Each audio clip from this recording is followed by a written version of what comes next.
المسجد الفلاني ولقيط عند المكان الفلاني. لو كانت المرأة في بيتها ما كان جاء هذا اللقيط. لو كانت المرأة اللي هي بيتها مملكتها، واللي الشرع وهو شرع لا يلزمها بخدمة زوجها وأولادها، ما يلزمها، هم يخرجونها من هذه المملكة ومن كونها ملكة إلى كونها عاملة نظافة بين أرجل الرجال وتحت الكراسي. أنا ما أسمع هذا الصوت العالي في المناداة بخروج المرأة، ما سمعناه بالمناداة بزيادة مخصصات الضمان الاجتماعي، ما سمعناه بزيادة مخصصات الجمعيات الخيرية. لك أن تتخيل أن الضمان الاجتماعي يصرف للأرملة أو المطلقة 700 ريال ويذلونها عليها، وهذه حق من حقوقها لأنها من الفقراء ومن المساكين ومن الذين ذكروا في القرآن، يذلونها على 700 ريال، والجمعية يدفعون لهم 250 أكل منتهي صلاحيته في الأسواق، ويقولون عندنا عطالة وعندنا بطالة. نعم نستطيع أن ندفع للمرأة 10,000 ريال وهي في بيتها تربي هذه الأسرة.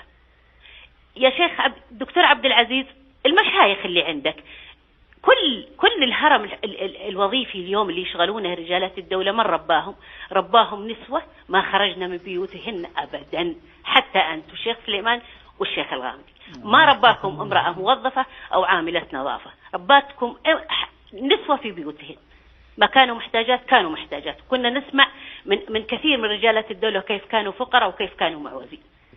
ليش اليوم المرأة خلاص ما بكرة يا دكتور عبد العزيز أو الأسبوع الجاي يطالبون لك بافتتاح مراقص تعمل فيها المرأة راقصة تحت ضوابط، ويقولون المرأة فقيرة. اللي يسمعنا نناقش كلام عن المرأة اليوم يقول الشاب والله مرتاح متوظف ومتزوج وساكن وعنده سيارة. نسوا هذا كله واتجهوا للمرأة. كم مدرسة أهلية يا دكتور عبد العزيز في الرياض أو في جدة أو في مكة، لو شغلت هذه المدارس ببناتنا ما كان فيه ولا أسرة محتاجة، لأن في كل بيت واحدة حاملة الجامعة وحاملة بكالوريوس وحاملة دكتوراه. المفروض أن حتى أصحاب الشهادات يعودن لبيوتهن ويصرف لهن ويربون أولادهم، لأن الأسرة ضاعت والمجتمع ضاع. ما كان مجتمعنا قبل 30 سنة هو مجتمعنا اليوم، كنا ننام بيوتنا فاتحة، الآن حتى غرفتك تخاف وانت تقفلها من جور ما تسمع. المحلات الرعايات الاجتماعية هذه ما كنا نعرفها، ما كنا نعرف دور لرعاية الفتيات ولا نعرف دور مخدرات ولا نعرف، لأن الأم كانت مدرسة إذا أعددت شعبا طيبا العراقي. الآن أهملنا الأم وقلنا لها أخرجي. عاملة نظافة ما يعيبك شيء، أنا لا أعيب عاملة النظافة، أنا أول وحدة أعمل عاملة نظافة إذا وفر لي المكان، وفر لي مستشفى نسائي، وفر لي سوق نسائي، وفر لي مكان نسائي أعمل فيه بكرامتي.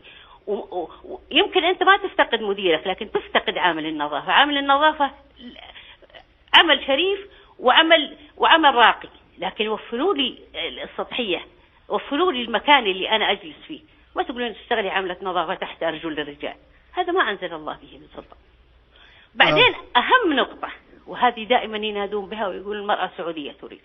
من قال لهم أن المرأة السعودية تريد قيادة السيارة؟ من قال لهم أن المرأة السعودية تريد مجلس الشورى؟ من قال لهم أن المرأة السعودية تريد الاختلاط بالرجال؟ أي امرأة هذه أخذوا رأيها؟ كل النساء السعوديات أخذوا رأيه؟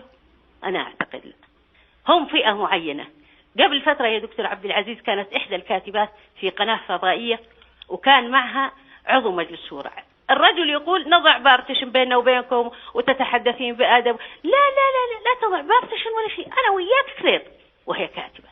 ثم بعد الأسبوع الثاني تأتي وتقول الحجاب عمل شاذ يعيق التنمية. بالله عليك أعطيني في ماذا يعيق التنمية هذا الحجاب إذا كانت المرأة محتجبة ومستترة؟ في ماذا يعيق التنمية؟ هم لا يريدون عمل المرأة للرقي، هم يريدون مسح المرأة السعودية، وأنا أقول السعودية وأضع تحتها 1000 خط، لأن المتسولات عند الإشارات لسنا سعودية، ومن يطالبنا بحقوق المرأة السعودية لسنا سعودية. السعودية الصرف تريد بيتها، تريد زوجها، تريد الحشمة، تريد الاحترام. أستاذة عائشة الشهري، شكرا جزيلا.